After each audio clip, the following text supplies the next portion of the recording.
ಒಂದು ವರದಿಯನ್ನ ಹೈಕೋರ್ಟ್ಗೆ ಸಲ್ಲಿಸಿದೆ.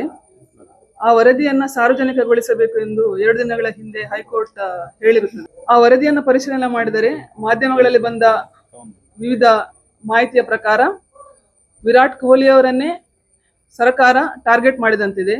ಮುಂದಿನ ದಿನಗಳಲ್ಲಿ ಅವರನ್ನೇ ಆರೋಪಿಯನ್ನಾಗಿಸಿ ಜೈಲಿಗೆ ಕಳಿಸುವ ಹುನ್ನಾರ ಕಂಡು ಬರ್ತಾ ಇದೆ.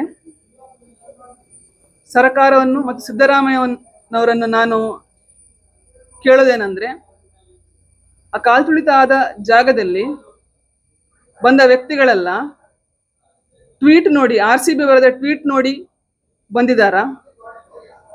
ಅವರ ಬಗ್ಗೆ ಮಾಹಿತಿಯನ್ನ ಸಾಮಾಜಿಕ ಜಾಲತಾಣದ ಕಚೇರಿಗೆ ಪತ್ರ ಬರೆದು ಮಾಹಿತಿಯನ್ನ ಸಂಗ್ರಹಿಸಿ ಅವರೆಲ್ಲರೂ ಆ ಸ್ಪಾಟ್ ಅಲ್ಲಿ ಇದ್ರು ಅಂತ ಹೇಳಿ ನೀವು ಎನ್ಕ್ವೈರಿ ಮಾಡಿದ್ದೀರಾ ಅನ್ನೋ ಪ್ರಶ್ನೆಯನ್ನ ಕೇಳಲು ಬಯಸ್ತೇನೆ.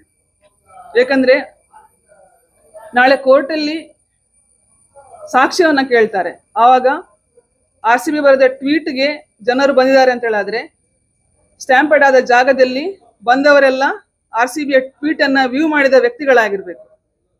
ಅದನ್ನ ನೀವು ಪರಿಶೀಲನೆ ಮಾಡಿದ್ದೀರಾ ಅನ್ನೋ ಪ್ರಶ್ನೆಯನ್ನ ಸಿದ್ದರಾಮಯ್ಯನವರಿಗೆ ಕೇಳಬಯಸ್ತೇನೆ. ನಾನು RCBಯ ಸ್ಟ್ಯಾಂಪೆಡ್ ಕುರಿತಾಗಿ ಜುಲೈ 1ನೇ ವಾರದಲ್ಲಿ ಮ್ಯಾಜಿಸ್ಟೇರಿಯಲ್ ಎನ್ಕ್ವೈರಿ ಮಾಡ್ತಾ ಇರುವ ಶ್ರೀ ಜಗದೀಶ್ ರವರು, ಬೆಂಗಳೂರು ನಗರ ಜಿಲ್ಲಾಧಿಕಾರಿಯಾದ ಶ್ರೀ ಜಗದೀಶ್ ರವರಿಗೆ ಒಂದು ಪತ್ರವನ್ನು ಬರೆದಿದ್ದೇನೆ. ಸುಮಾರು 8 ಪುಟಗಳ ಪತ್ರ ಇದು. ಈ ಪತ್ರದಲ್ಲಿ ಬೆಂಗಳೂರಿನಲ್ಲಿ ಸಕ್ರಿಯವಾಗಿರುವ ಒಂದು ಸ್ಮಗ್ಲಿಂಗ್ ಮಾಫಿಯಾದವರು KG ಹಳ್ಳಿ ಮತ್ತು DJ ಹಳ್ಳಿಯ ಗುಂಪು ಗಲಭೆಕೋರರನ್ನ ಬಳಸಿಕೊಂಡು ಕಾಲ್ತುಳಿತವಾದ ಜಾಗದಲ್ಲಿ ಗೊಂದಲವನ್ನು ಸೃಷ್ಟಿಸಿ